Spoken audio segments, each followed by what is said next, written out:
Once upon a time, there was a young boy named Oliver who loved adventures. He had the curiosity of a fox and the energy of a squirrel. One sunny morning, Oliver decided to go exploring the vast forest behind his grandparents' cottage. With his trusty magnifying glass and a small backpack filled with snacks, he set off on an adventure he'd never forget. The forest was beautiful, with towering trees that seemed to scrape the sky, and the air was filled with the sweet scent of pine and earth.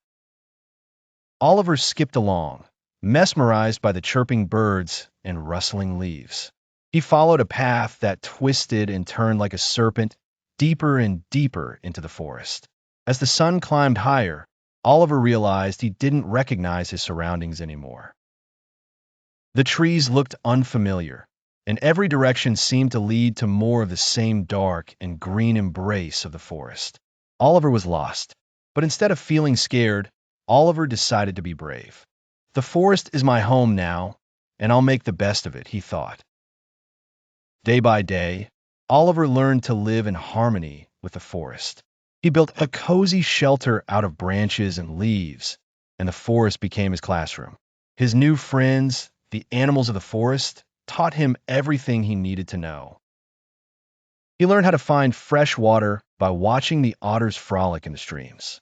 His ears grew keen listening to the wise old owl, who taught him which berries were safe to eat and which mushrooms to avoid. Oliver made friends with a playful family of raccoons who always made him laugh with their antics. A gentle and noble deer became his guide, showing him the hidden paths that only the creatures of the forest knew. The chirpy birds became his singers, filling his days with their cheerful songs. As the seasons changed, Oliver adapted. He became as swift as the fox when he ran and as quiet as a rabbit when he listened.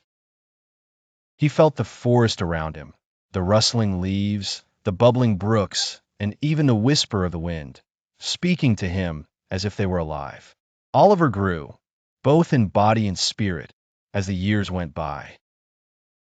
The forest became his world, a world that was as majestic and full of wonders as any kingdom in the fairy tales his grandparents once read to him.